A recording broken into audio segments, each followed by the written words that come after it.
Happy New Year, everybody. Welcome to the January 6, 2020 meeting of the Board of Trustees of the Village of Tarrytown. We'll begin with any miscellaneous or liaison reports. Anybody on this side? I'm good tonight. Just that Becky and I are co-sponsoring, or whatever the right term is, about the census 2020, and I just want to keep really emphasizing the importance of the census, and to please be talking about the census and the importance of it for our community in many different ways. So. More the better. Mm-hmm. Mm-hmm. You have nothing, Becky? I'm good tonight, thank you. This side? Mr. Mayor, I do have one thing I'd like to bring up for the Tarrytown Environmental Council. They're going to be hosting an environmental film and discussion series. First one kicks off tomorrow, January 7th, at the Warner Library. It's going to be up on the third floor between 7 p.m. and 9 p.m. These are going to be the first Tuesday of each month through June. It's free to all ages are welcome, free snacks. And the first one, which is tomorrow, January 7th, is called An Inconvenient Sequel. So that's all I have, Mr. Mayor. Thank you. Yes, hi, good, Happy New Year, everybody. So 2020 is Tarrytown's 150th birthday. It's sesquicentennial. And we are looking forward to having some celebrations throughout the years, both tied to some of our already planned events, like the St. Patrick's Parade and street fairs and Halloween and all that. But we are looking for some other ideas on how to celebrate, and to help with those. So we're putting together a committee of residents who'd like to participate. If you are interested in being part of that committee, please go to tarrytowngov.com and find the link to send an email expressing your interest. Thanks. The actual date is what, December 6th, 9th? December 9. 2020. December 9th, really close to our tree lighting. Yes. So the tree lighting is going to be extra special in 2020. All right. Richard, you're Yes, up. sir. We have a few things to update everybody on. I did speak to representatives from the Thruway Authority. They basically said that the facility yard work is done down near the entrance to Ramp E to get onto the Thruway. The crosswalk is also done at the Bridge Plaza Shopping Center. We do not have a Ramp E update, so when that entrance ramp onto 287 will open, we do not have a specific date. And the same thing applies to the shared use path. Again, they're getting close to completion at that location, but they don't have a specific date when it's going to open. Just in terms of board meetings, I think we're going to confirm that we have a couple of changes in meeting dates. Do you want me to cover that now, or Sure. Okay. We're going to change the meeting date for the regular work session agenda to Monday, January 13th. Again, as normal, that will start at 6:15. We're going to go through the agenda items for the work session on that night. And then on Wednesday, January 15th, we'll have a specific board discussion and work session on the station area overlay zone, so that we haven't had, although the hearing is opening tonight, the board hasn't had the chance because of the holidays to get together and really go through some of the changes they'd like to make to that law. So that's going to be next Wednesday, January 15th at 6 p.m. or 6:15 p.m. We would also like to remind everybody, including all the businesses and residents in the John Street area, that the new owners of the Junior League property Junior League. on Broadway have given us written notice that we have to cancel the John Street lease, the parking lease. So at the end of January, by the end of January, we'll be removing all of our equipment, and that property is going to revert back to the new owners of the property. How many spaces? 21. 20 20 or so. 21? 20-ish, 20 or so. approximately. They were sort of out of the way. They weren't, I don't think they were heavily used, but I think There were people who it's used it. quite often full, Yeah. quite often full, Is it? yeah. Really? Yep, quite Will we often. negotiate with the new owner? I did ask them if they would consider extending it or renewing it, and they said no. Okay. Just a quick update, as many people may know, there has been burglaries around the village of Tarrytown in the past several weeks. The police department has some very good leads, and they're working on it, but there's a couple of things we just want to remind everybody: take precautions with regard to your home and your vehicles. Make sure you lock your car doors and windows, your house doors and windows. And we also have the Secure Cam program, whereby people can make they don't have to, it's only available if you agree to work with us on this, but the police department could get valuable information from homeowners' cameras at their doorbells and other property cameras. So if anybody would like to register, they can go to the village's website under Police Department, and there is a secure cam registration link on the village's website. And finally, the swap of land in Wilson Park, which is virtually land for land with no real problem in Wilson Park, was approved and signed by Governor Cuomo, so we'll be moving ahead with that to finalize that finally. That's all I have. Okay. Opportunity for, we have a number of public hearings, all of which we will be continuing, but opportunity for the public to address the board on an agenda item, not a public hearing. Dolph, this is not the public hearing yet? Oh, I'm sorry? This is It's not the public hearing yet.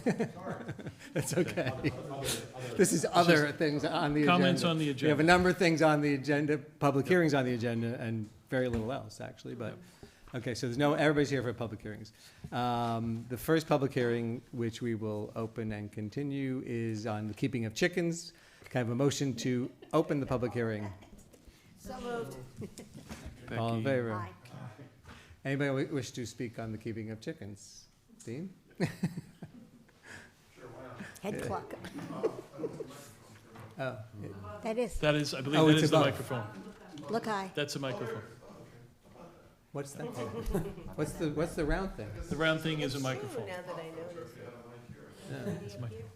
Dean Galley, 28 Willie Street. I had some interaction with the village on the chicken law, and I applaud the changes that were made to require an outside fenced area for the chickens to run, to limit the keeping of chickens for egg production, and a couple of other things that were in there. The one thing that we and a couple of us in TIAC discussed, and we thought would be a good idea, would be to increase the size, increase the maximum size of the chicken coop to give a little more room for as many as 12 chickens, which the law allows for. But apparently the village wanted to restrict the size down to 5 by 5 feet, which we thought was too small. I guess we'll have to live with it. Apparently in commercial chicken raising, it's okay to have, 12 chickens and 25 square feet. That's about two square feet per chicken. So, but other than that, I think the law is pretty good as written, so. Thanks, Dean. Thanks, Dean. Can I have a motion, anybody else, sorry, want to speak on the chickens? Nope. I'll take a motion to continue the public hearing? So moved, Mr. Mayor. Second. All in favor? Aye. Similarly, we have the architectural review board requirements. Can I have a motion to open that public hearing? So moved. Second. All in favor? Aye. Would anybody like to speak on that? If not, I'll take a motion to continue the public hearing. So moved. Second. Second. All in favor? Aye. Okay, and next, the stationary overlay, which, as Richard said, we have not had a chance to discuss the comments that were made, nor to meet to consider any of the changes. There are a number of things that everybody's been talking about, obviously, and many people spoke last week.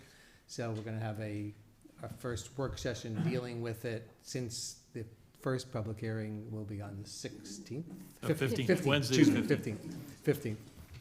And then we'll continue, and we're gonna continue this public hearing. So we will open the public hearing, you can make comment, and then we're gonna continue the public hearing. So a motion to open the public hearing? So moved. Second.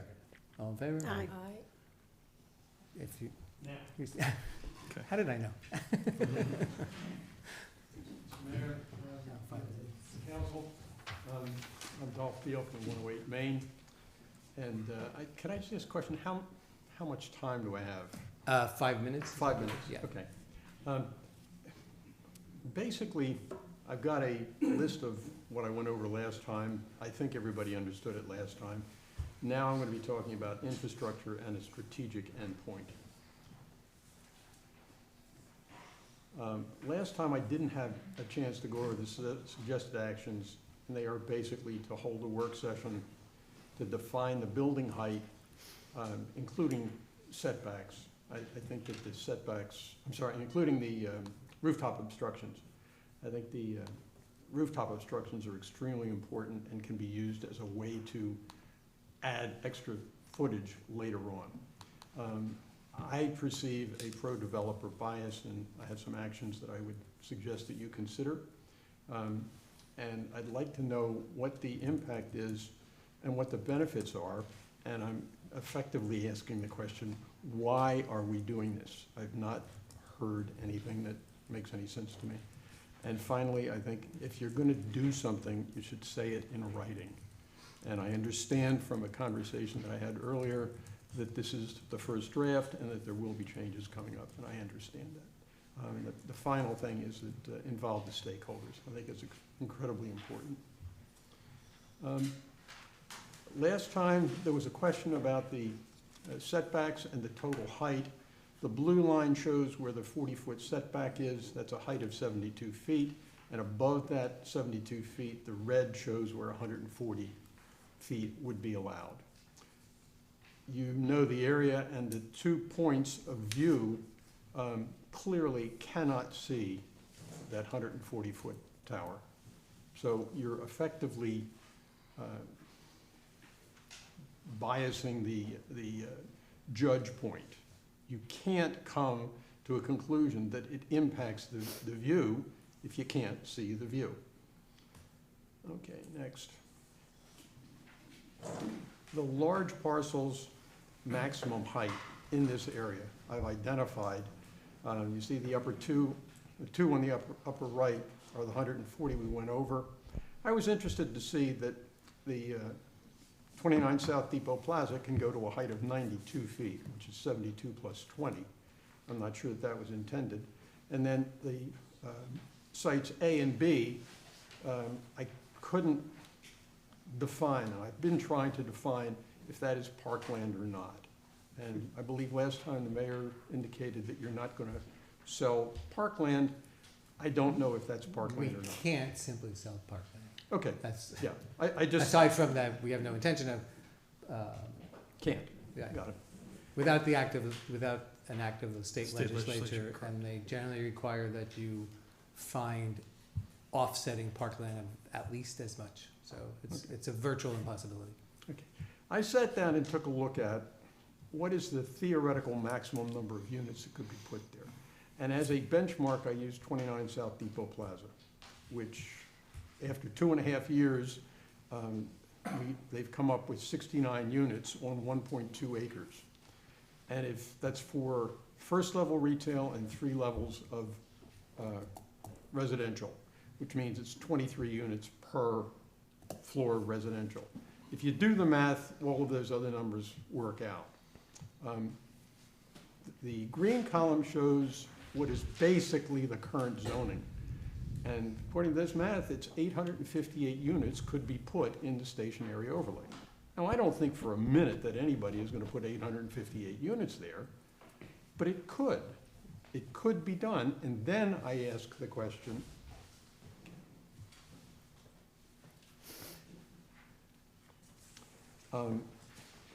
well, the second point is infrastructure limits. What is the infrastructure impact on traffic, parking, schools, sewers, waters, et cetera, with 858 units? Somebody needs to be looking at that. And I don't think it is the responsibility of the developer to look at it for one individual parcel. I think it's the responsibility of the village to look at that whole area. Now, the first point that I make is lease of the village land. The green shows all of the village land. And Mr. Mayor, you indicated that the park, is not going to be sold or leased or whatever, made available to a developer. I think somebody needs to take the first step, which is to define which of those parcels might be available to a developer so that we have a level playing field. Then the infrastructure I went over, I'd like to know the taxes, bonus, what the opportunity cost is. Somebody needs to look at this as a project and figure out what can be done instead of letting first come, first serve. I think we need to look at what the end game is. I ask the question again, why? What's wrong with the current zoning? I'm not aware that there is anything wrong with the current zoning. And who decides the issues? Okay. We talk about exceptional and signature developments. The upper right slide shows that. We've seen it, consistent with a comprehensive plan. It doesn't mention anything above 5 stories, and the specifics have not yet been imagined. We know that for 2.5 years, people have been looking at 29 South Depot Plaza.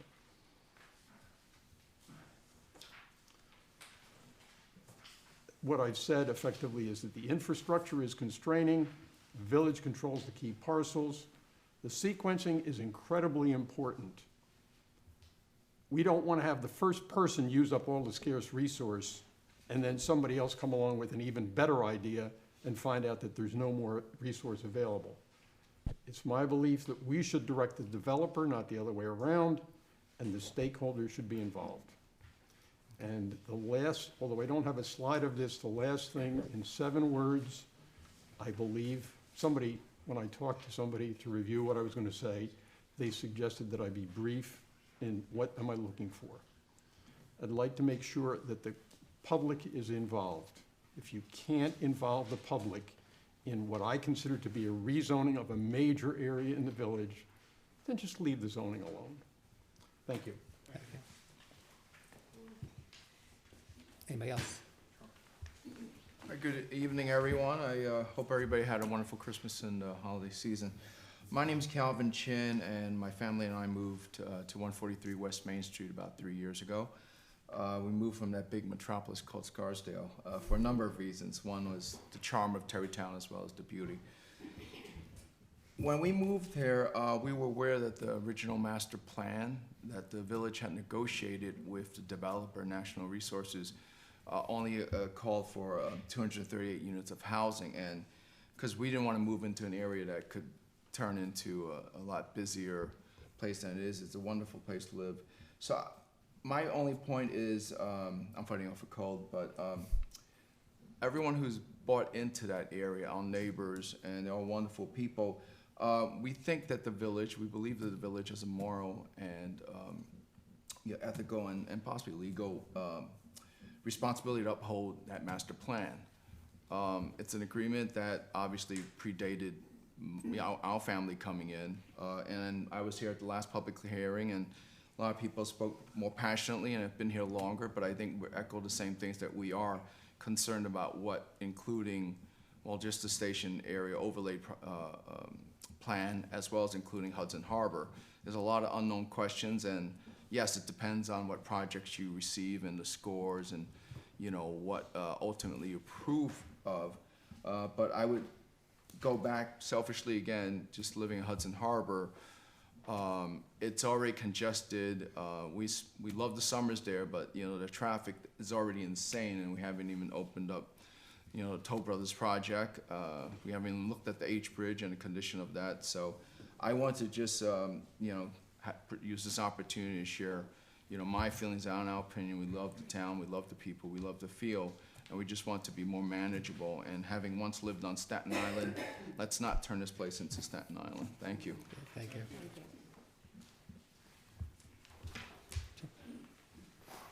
Oh, hi. My name is Mike Cohen. I live at 45 Hudson U Way in the Lighthouse. I'm down here with Gary, who's the president of our board.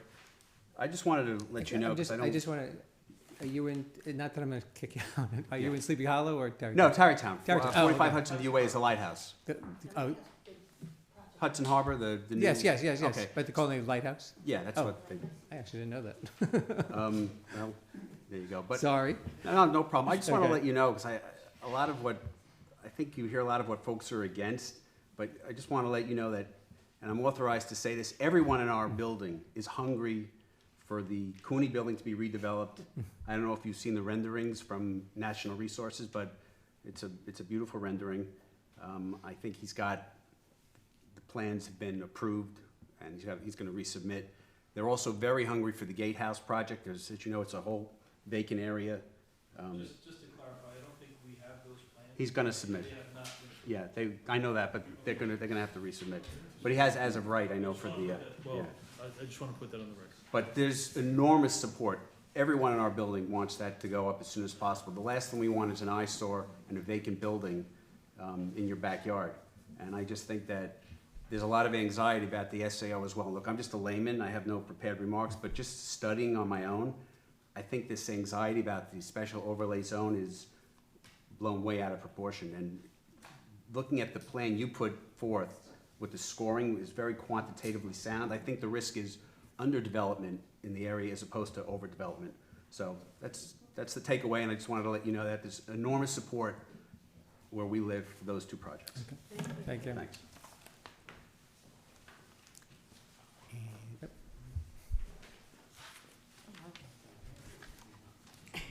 Barbara Goodman Barnett, and I live at 104 Main Street. One of the goals of Tarrytown Connected was to develop implementable recommendations that reflect community input. To develop implementable recommendations that reflect community input. They scheduled many meetings and pizza parties to reach out to the community. They did a thorough job. Preliminary drawings and plans were presented. Personal to me was a schematic drawing of the Tarrytown train station parking lot. It revealed a 3-story building with a rooftop garden. I was apprehensive about this since my house is located behind the parking lot and looks out to the Hudson River. I knew that this 3-story structure would more than likely block my view. However, I love my home and I love living in Tarrytown. I was determined to remain open-minded. Looking out at a rooftop garden seemed promising. I never in my wildest dreams thought that a 10-story building could potentially be built in that location. That was not brought up at the meeting. And I wonder, why wasn't it brought up at that point when the community was being approached? Okay. Thank you. Thank you. Thank you.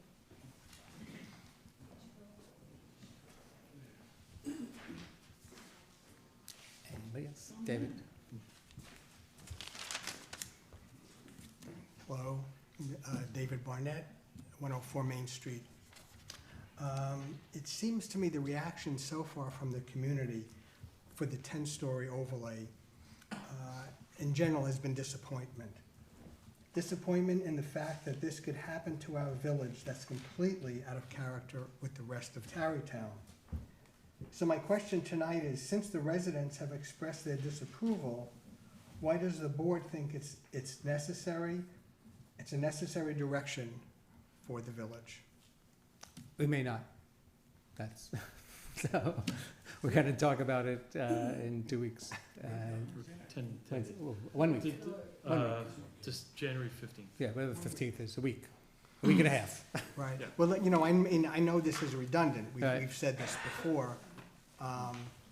Yeah, so I'm saying it again. Okay, that's Um, okay. And I also might point out, one of the things we definitely have talked about, and which you brought up, and we stood outside and figured it out, is that the view shed that we had thought was down Main Street was in fact not the one that from Broadway or Caldenberg, because the road curves and because of Rivercliff in the way of that view shed. So we clearly would identify a different view shed, which is the one that was, I believe, intended by the process, which was down through the bottom of Main Street. It was an oversight on the part of people who were putting that together. Right. And so that change in the view shed, which would essentially protect above your buildings, would actually, it doesn't go to the broader question of the 10 stories, but it does go to the question of that particular view shed, which is in front of your building, which is 10 stories, which would be protected by the view shed protection. Right, no, I was encouraged that we had that talk. Right. And, No, I was actually surprised. I hadn't looked at the curve myself, so. Yeah. It's one of those things where the turn in the building, the turn in the road made the view shed down Main Street from Broadway hit Rivercliff, actually. Right, right. It was already blocked. So, Okay, well, I look forward to Okay. where we go from here. Thank you. thank you. Can I say Sure. something? I might put Joan on the spot if she doesn't mind. But I'd like to address two things as to why we're doing this. We had 4 years of meetings, many of you were at those, and at those meetings, it came out that some changes need to be made to the zoning and the way we do things for us to come up with the best developments for Tarrytown. And so maybe Joan can talk a little bit about how we got here today, if you don't mind. And the other thing I'd like to say is that, you know, we're having these public meetings and it's great, and we presented the zoning as it was written first, and we're going through the public process here.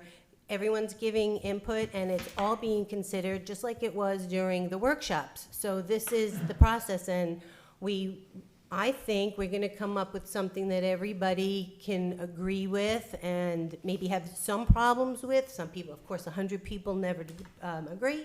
But this is the process, and thank you, everybody, for giving us your input. And it's all, you know, just like in the workshops, it's all coming back and eventually go into this law. Joan? I wasn't expecting this. But how many look times have you aside. said this? I think from the very beginning, we knew that the zoning down there did not allow for a lot of things that I think the village thought would be beneficial in that area. It had been changed radically during the 70s, and when the two larger affordable housing pieces went up. And I think, you know, maybe there was a lack of some planning down there. And so when something started to develop, I think it was clear by the planning board, and also I think by you as a board, that the village did want to be the guiding factors in this process of, I mean, it's I think naive to think that there's going to be no development down there. As we've seen, a development happened despite the fact that there was that the zoning didn't permit it at the time. So I think we just started this public process in order to understand what the village wanted, not just the planning board seeing what was happening and what was changing, and not just the board, but we did go, and I mentioned last time that we've had 16 public outreach sessions at a total of probably 100 hours of people speaking and discussing and preparing and being informed, and we did try to involve as specific groups as we could to understand what that sort of the desire by the residents were, and not just by either the elected officials or appointed people. So that's, I think, why this is being done, because development is going to happen. And do you want to be the guiding light in this, or do you want to, you know, sort of let the tail wag the dog? And now it's your decision whether development happens or not, and that's what this allows. You know, right now, private property can come to you and say, I want to change the zone, and it's your decision there too. I mean, zoning is your decision. So I think it was to set up a framework that allowed the board to make informed decisions and to understand what the ramifications of those decisions were. So I don't know if that's what you were looking for, but that's sort of how this happened. And I would just like to reiterate that in this process, you know, if this gets adopted, it will continue to be that, because from the very beginning I think I set out the process last time, that there are very many points at which evaluation happens for every project, and it starts at the very beginning before any sort of research is done, whether you like the concept, and then it goes to levels and levels of evaluation and understanding of what the project is and what its value is to the community. And then at the end again, you know, after all these it is your decision again. So to me, it seems like it gives the village a really strong hand in what happens down there, or what doesn't happen down there. That's Thanks, it. Jen. Thank you, Joan. I owe you one. Anybody else wish to speak on this?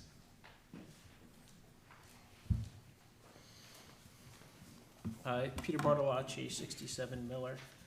I don't have any really specific comments on the actual document, other than this 10-story, 120-foot high thing, which I think people have brought up ad nauseum, but it's more the process. I'm hearing a lot of this talk about getting the public involved and hearing what the public wants. I'm just gonna read a note that I sent on July 19th, when I raised the issue of the 120-foot high limit, 6 months ago. I said, thanks for this was to Mr. Slingerland and to Drew. Thanks for your response. Does the village actually want more 10-plus story buildings in that area? ? I would think that given the outrage over the cell tower, the village administration would have learned the lesson that residents don't want any more tall structures down by the river. Shouldn't the zoning proposal reflect this, or am I naive to think that the laws should be consistent with the will of the people? I just feel like it's almost contempt that this document got released with that information in it. You saw how many people were here at the last Board of Trustees meeting. Think of all the time that's been wasted on this that really wasn't necessary. There's no way people want 10-story buildings down by the river there. Every other zoning, in this email string, Mr. Slingerland outlined all of the other zoning areas and what the height restrictions were. It's 40 feet, it's 45 feet, 45 feet, 35 feet. It's pretty simple. I don't understand how anyone could think that a 10-story building down in that area would be acceptable to anyone in this village. And so I just think, I thought we would have learned the lesson with the cell tower. I hope going forward we've learned the lesson, and that is that, we do not want tall structures down by the river. Thank you. I understand exactly what you're saying, and as the newest member of the board, I'm particularly struck in these meetings by the responsibility that we end up having as the board in the decision-making process. So I think what I'm really also kind of struck by in listening to you, Peter, is also I'm not sure where the line is, where we really are, I believe, my impression is that we are trying to be extremely transparent in this process. And I understand that part of that transparency are that things are made public that are particularly nettling to probably the majority of people, maybe including the majority of the board. Because we are in this, as has been stated several times, it is this point in the process where the proposal has been officially given to the board and we are opening this public process. And I know for me, given the responsibility I feel, I really do want to hear, and I really welcome the public response to the process, but I also ask that people understand and try to listen to where exactly we are in this process. And that and so in some ways I feel like I'm worried that the message that we might take away from you is that we shouldn't have been so transparent, that we should wait and maybe be behind closed doors to talk about the issues rather than really having them out there at this point. So. You can take 5 minutes.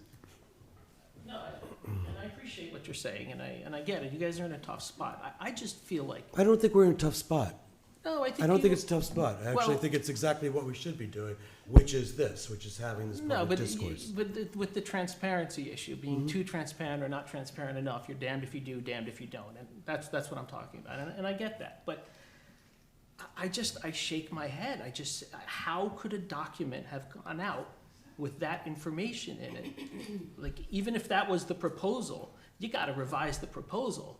We should have known. But isn't it good that it did? Look what it did. It brought so many people It to did. the table. And who are now it's listening. likely we will revise And We're all talking I'm about not saying it revising was a good thing, but ultimately it worked But out they well shouldn't have because had- now everybody is here. Right. I don't disagree that it's good to have community and to feel that push together. Mhm. But I mean, there were 100 people or something like that here last meeting. I couldn't even get in the place. I mean, all of those people, they could have been home with their families over something so simple. Like, simple. A 10-story building down by the riverside. After seeing what went on at the town hall about the cell tower, where people were literally screaming. Many of you wouldn't know because you weren't there, but I know Mayor Fixel was there. I know you were there. You saw it.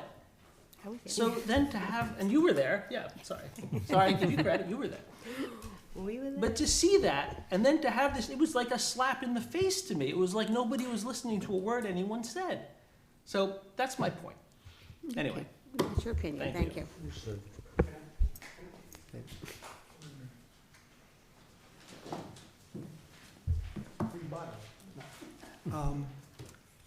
Yeah, I completely agree, because, you know, we keep talking about the comprehensive plan that took years.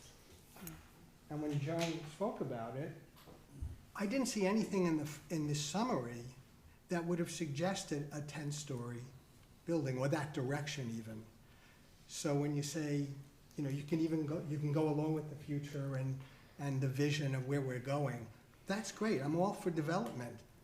But I don't know how, and I keep asking this question, how we got from the comprehensive plan to this idea of these tall. Let me interrupt for 1 second, because I haven't been a fan of 10-story buildings. However, there is a logic, I believe, that underlies that, which was that. Which is what? Which is that if a project otherwise provided sufficient benefits to the village in terms of, it could be greater view sheds, more open space, better environmental, more affordable housing, there's a possibility out there that going up can make for a better project. And that, I think, was what was underlying. Now, I sat here during the cell tower and participated a lot in getting rid of it.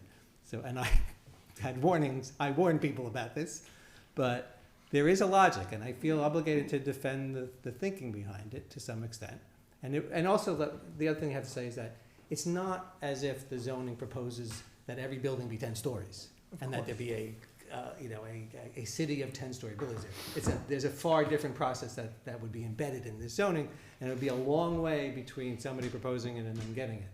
So those two things I think need to be pointed out. One is that there is a way of thinking about development that says if you went up, you might get something way better.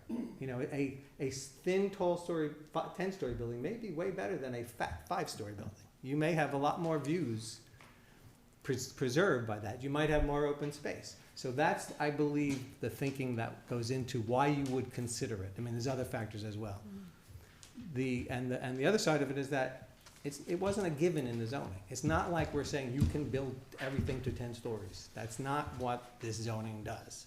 And so there are a lot of places in the process in which if the benefits were not viewed as being worth the height, you would say no.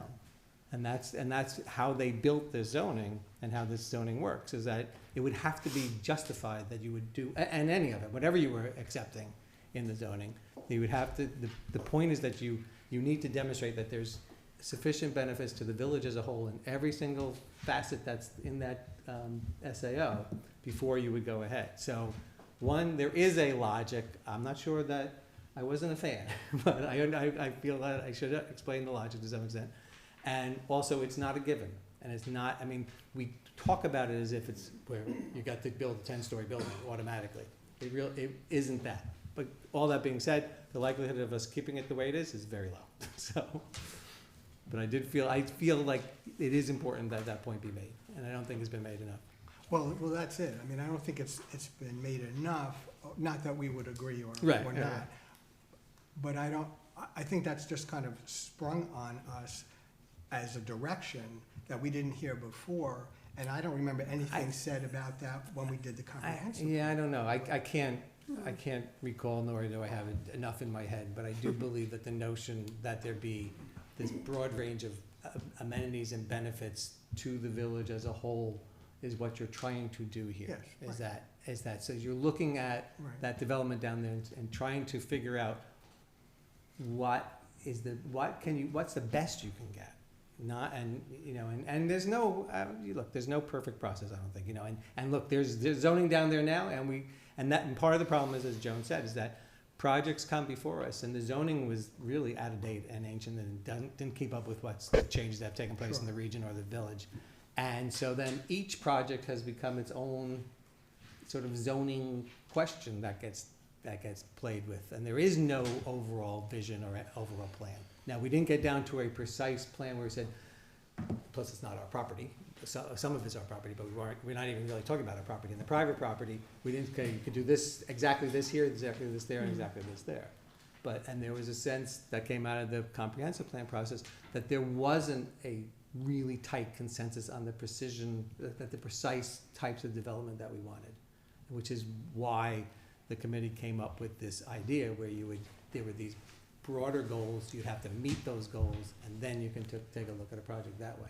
So it doesn't mean that it's perfect. I'm not arguing that. I'm just making the devil's advocate side of the argument, you know, in terms of how the process worked. Right. And what we're doing now gives us an opportunity to hear from people and to change it further. It wasn't, you know, it wasn't like we were gonna have one short meeting and then pass it. The whole idea was, this is a continuing process. Right. So that's. And I don't think it reflects a direction at all. I don't think there's a direction to want to do that kind of development down there. The direction is giving the people, giving everybody in the village the tools to come up with the very best thing. The direction is totally different. The direction will be what the public tells the planning board when projects are presented. That's the direction, and you know, we're not setting a direction now. The direction is going to be people showing. I say this all the time, but the direction is going to be when the plans are being developed and when plans are presented. That's when people need to really be involved, because now we're just setting the framework, but that is when what will happen happens during the planning process and when the projects are here. Okay, thanks. Thank you. Anybody else? Joan? Hi everybody. I'm Amy Wesson, 85 Main Street, Rivercliff. I just have a question. Is there a time frame that this process has been laid out in terms of like the next steps and how this is going to look? You have a couple of meeting dates. Is there some sort of, has there been some sort of overall thought process to, we're going to do this by then, and you know, just curious. That's the flow.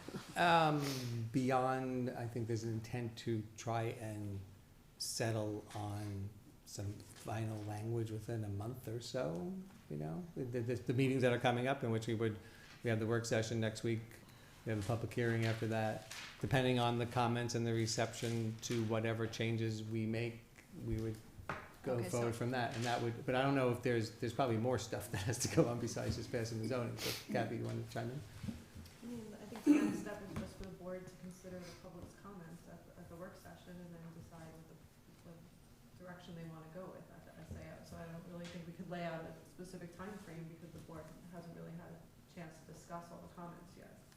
Okay. There's not a deadline that we face. There's no rush. Yeah. Okay. I mean, the only thing we face is the possibility, like what happened on the hotel warehouse space, is that somebody comes in Yeah. and proposes a project under the existing zoning and then asks for variances or zoning changes one by one. So that's, I mean, which is part of the reason why we did this, because we saw that happening, is that we were getting one-offs without taking a broader look at the whole thing. So that's the, I mean, but otherwise, there's not a deadline. The existing zoning exists. Yes. It's there. Yeah. And anybody can come in and make a proposal under the existing zoning and ask for changes, and just like they've done all along. Right. So for, I mean, I think for, I mean, I guess the feeling from Rivercliff residents, you know, I mean, the overall feeling that I'm getting is that, I mean, that there's like this SAO, this this conversation is you're almost opening a Pandora's box of some sort.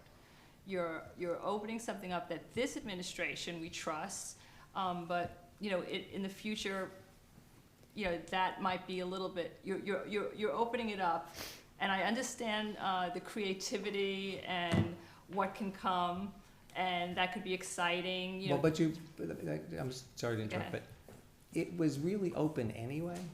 Okay. And that's the thing is that, that's sort of the problem that we're trying to deal with, is that anybody can come in and say, we want to build this, and then you got to deal with that proposal, and then how that plays out. So it sort of, in some sense, it's a bit of particularly the way this is designed, because this has so many catches in it, where it's, you got to come, and we can say no right off the bat anyway, on the scorecard if we want to.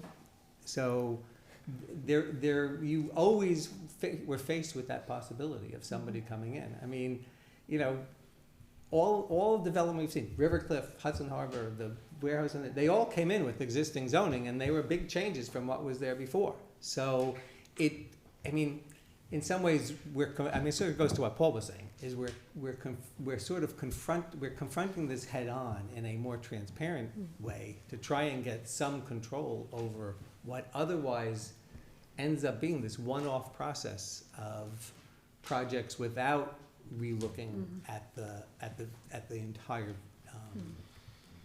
area and the vision of what it might look like. Not that it comes out precisely. Clearly, there's not a precise end to this. It depends what people want to propose. But I'm not so sure that we really. I think it feels like you're opening up, because you said, oh look, for the first time, people are really looking at the possibilities, and you didn't have this conversation before, even though it happened. But Amy, we are very aware, though, also that we are the existing board, and presently anything comes before us, we feel confident of what we're going to say. But there's always the possibility down the road, of course, other boards may come in, other people, and have different ideas. So we are going to be discussing that as well, because that's a prominent feature here for everybody to understand too. Yeah, no, anything, obviously, anything, plus anything we do can be undone in the future completely. New law. Other than creating parkland, that's the one thing that we sort of, that is almost inviolable. But it's an awareness we have. But yes, there's no question you're trying to do things that would have a permanence and would last beyond a particular board and would guide any future board in a way that you think is a good way. But in this government business, there's no way to really make that happen. We know that. A new board can change. New government can change all the rules. Right. I just hope that you preserve. You take into account the preservation. I know you will, but I'm just stating for the record, the preservation of the architecture and the look of that area that's right there when people come into the town. To have, some of the more contemporary architecture that could happen down there, and it would be out of sync with the character of this village. We are considered one of the most picturesque villages, and I'm gonna keep saying that over and over again to remind everybody to keep within, because to me, those two tall project buildings that are down there are somewhat out of character with the village. They're just plunked there. So hopefully you keep that in mind, and the heights are part of that conversation, because we don't have a lot of tall buildings in the village. We don't. I mean, there aren't a heck of a lot of 10-story buildings or over 10-story buildings. So, right. So it's like you're like changing the the integrity and the visual of the village by going that route. Thanks. Thank you. Thank you. John? Two small bits. We talk about a new administration coming in, and we also have to remember that new administration would be voted on, would be elected by a majority of the people in the village. So to say that, a new administration will come in and we hate what they do, I mean, it depends on how we vote for them. And so I think this is a democratic process. The other thing is what is down there is part of the fabric of the village, and whether you like those two buildings or not, they are part of the fabric of that village, and it's not going to go away. Those two buildings are not going to go away, and those are people's neighborhoods. So I would just like to say that you know, we're trying to respect the neighborhoods that are already down there and to build upon them and to make them a bigger part of the weave down there. And so I just want to say that that has all been taken into consideration. And whether it becomes a 10-story or not, you know, I think it's actually, I don't think 10 stories is going to happen from what I'm hearing, but it doesn't matter. I think the whole idea is that this zoning makes for, when you talk about a holistic approach, it is a really holistic approach because it talks about the whole neighborhood, and you can't just come in and do whatever you want on your little site. You have to really look at what's around you and fit it into the context. That's it. Thank you. Thanks. Thanks, Joe. You have a 3-minute rebuttal. I have to disagree. It is not a holistic approach when you allow one developer to come in and take all of the scarce resource. And I'm going to use Main Street and getting people down there as the example. We talked last time about parking and traffic being major issues. Clearly, Main Street and the ability to put people in and out of this area is a key resource. The first developer can come along and utilize that key resource because there is capacity and he can use it all. So that the second developer, who might have a better solution for the village, doesn't have that capacity available to be used. And my conclusion is that somebody, in my opinion, needs to be looking at the scarce resources of this village and figure out the best way for the village to allocate them rather than a first come, first served. But Duff, I actually think that if any project were to be evaluated, it would be evaluated in the context of the possible other developments in an area.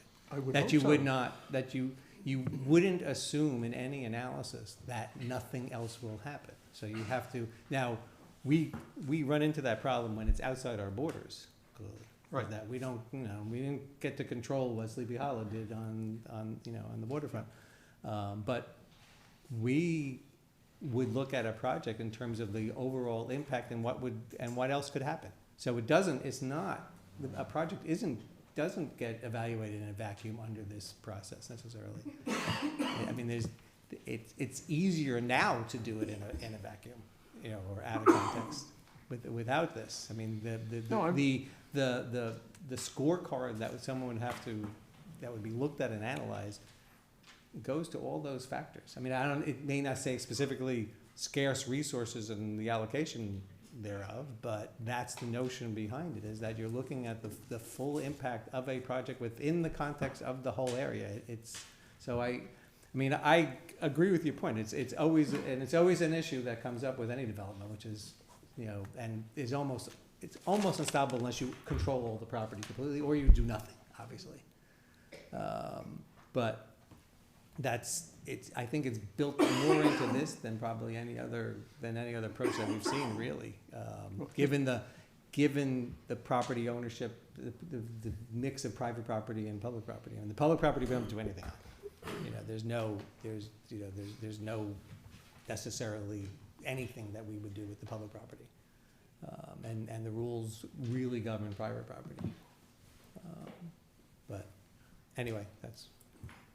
Okay, thank you. Thanks. I do think that what the mayor just said was important. We have no intention of selling public property at the moment, we're developing it. None. Speaking for myself. I think Joan made it sound like there was a possibility. I think it's unlikely at this point in time. I would suggest you state that. And that makes a It'll be part of the conversation Wednesday night. Great. Thank you. Anybody else like to speak? If not, I'll take a motion to continue the public hearing. Make that second. All in favor? Aye. Thank you. Okay, we actually have some other things here. Oh, we have another public hearing. Noise, unlawful acts. Can I have a motion to open the public hearing? So moved. All in favor? Aye. Anybody here to speak on noise, which is to, Is that about the snow blower? It's about the snow snow, plows during parking lots, Snow during a plows, declared snow snow plows. emergency. If not, I will take a motion to close the public hearing. Can we vote on Sorry. it? Oh. Could I ask for a synopsis of what the changes are that are being discussed? Very simply, the current code allows people to, on private property, to snowplow, but there are limitations in terms of certain hours.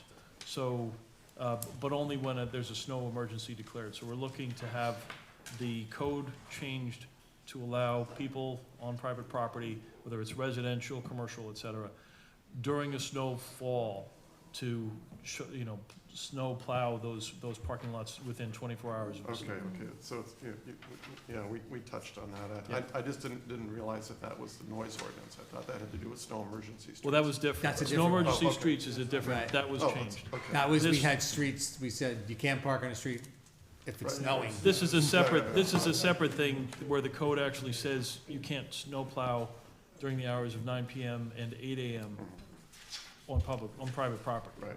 The village is exempt from that, but we want to, especially if there's a major snowstorm or something like that, people need to be able to make the property safe. Understand. Come up, it's a public hearing. Just in terms of where we Peter, come up. come to the- Yeah. Where are we on the agenda? Because I got here at 8:15 and we were already at. We continued the first two public hearings. Okay, so we're Oh, not yeah, talking we're continuing about them. those? No, we're continuing the next time. Thank you. Sorry. Okay, so motion to close the public hearing on noise? I'll make that motion. Second, all in favor? Aye. Aye. Okay, be resolved that the Board of Trustees of the Village of Tarrytown does hereby amend the code of the Village of Tarrytown entitled Noise Unlawful Acts, Section 215-2, H2, to allow snowplows to operate on public and private property, including parking lots during a period of a snowfall and/or village-declared snow emergency. And whereas a public hearing was held for the proposed action on January 6, 2020, and whereas a notice of public hearing was published in the Journal News on December 20th, 2019, and whereas the Board of Trustees of the Village of Tarrytown is the only agency which has approval authority over the proposed action and is therefore the lead agency for the proposed action, now therefore be resolved in accordance with Article 8 of the State Environmental Conservation Law and 6 NYCRR Part 617, including without limitations the criteria set forth in 6 NYCRR Part 617.7C, and based upon a review of the proposed action. The Village Board of Trustees hereby determines that the proposed action will not have a significant adverse impact on the environment and hereby adopts a negative declaration. Now therefore be it further resolved that the Board of Trustees of the Village of Tarrytown does hereby adopt local law number 1 of 2020. Oh, wow. All in favor? Aye. Next, appointment of a general foreman. Be resolved that the Board of Trustees of the Village of Tarrytown does hereby appoint William R. McGuire to the position of general foreman in the Department of Public Works at an annual salary of $112,000 effective January 6, 2020, and shall be subject to a probationary period and to all applicable civil service rules and regulations. I'll second trustees all. All in favor? Aye.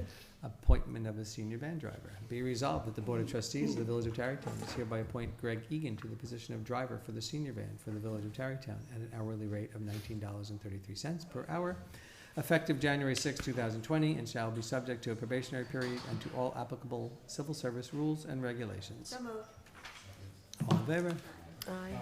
Fire Department membership changes. Be resolved that the Board of Trustees of the Village of Tarrytown does hereby approve the following Fire Department membership changes recommended at the November 19th, 2019 Board of Fire Wardens meetings. For members, Dave Kova, Goga Uratazi, I'm not sure if I probably did. Goga Urtadze? Uratzi? Urtadze? Urtadzi? Okay. Rotatzi. Diana Robel, and Michael Redmond have been removed from active membership from Riverside Hose Fire Company. And be it further resolved that the Board of Trustees of the Village of Tarrytown does hereby approve the following Fire Department membership changes recommended at the December 17th, 2019 Board of Fire Wardens meeting. Member Tim Arduino has been removed as active member from Phoenix Hose, and Lisa Pinzel has been removed from Washington Engine. Drivers Ricardo Cantalana and Dominic Buono have been approved as drivers for Washington Engine. Motion? So moved. Second? Second. All in favor? Aye. Okay. Extension of the B. Thayer Associates Construction Inspection Services. Be it resolved that the Board of Trustees of the Village of Tarrytown does hereby authorize and direct the village administrator to execute an agreement with B. Thayer Associates from Woodbury, New York, for additional weekly stormwater pollution plan inspections until February 29th, 2020, not to exceed $9,100. Motion? So moved. All in favor? Aye. Authorization of grant administration agreement for the Tarrytown Music Hall. Be it resolved that the Board of Trustees of the Village of Tarrytown hereby authorize the village to enter into a grant administration agreement for the Tarrytown Music Hall to administer a grant from Westchester Community Foundation, and directs the village administrator to execute this agreement, and directs the village administrator and village clerk to take the necessary and appropriate actions to effect this agreement. So moved, Mr. Mayor. Second. All in favor? Aye. Our favorite, resolution authorizing tax certiorari's. Be it hereby resolved that the Board of Trustees of the Village of Tarrytown does hereby approve settlement of the tax certiorari cases as outlined in the village tax certiorari attorney's correspondence dated December 19th, 2019, in the total amount of $526,088.19. And be it further resolved that the Board of Trustees hereby authorizes the village treasurer and the village administrator to make payment of these tax certiorari refunds through the use of operating funds, appropriated fund balance, or the future issuance of debt. So moved. Second. All in Second. favor? Aye. And, yeah. Approval of audited They're vouchers. reluctant, Somebody's aye. happy. They're happy on the other side of that resolution. Approval of audited vouchers. Be it resolved that the Board of Trustees of the Village of Tarrytown does hereby approve abstract number 12 of audited vouchers in the total amount of $790,638.82 as presented by the village treasurer, to be paid in the following amounts. General I don't read this actually. The total of 790,000, wait, I have a problem here. Keep going over to the The next total page. doesn't, the total is different. So the total amount is $843,245.75. Yes, the number of the top. The higher number is the correct number, I presume? Yep. Have a motion? So moved. Second? Second. Yes. Yes. Yes. Yes. Yes. Yes. And would you here to speak, sir? Do you want to speak on any other item not on the agenda? No? Okay. Good. All right. I will take a motion to adjourn. So moved, Mr. Mayor. All in favor? Aye. Okay. Good night, everybody. Good night, everybody. Good night. 9:03.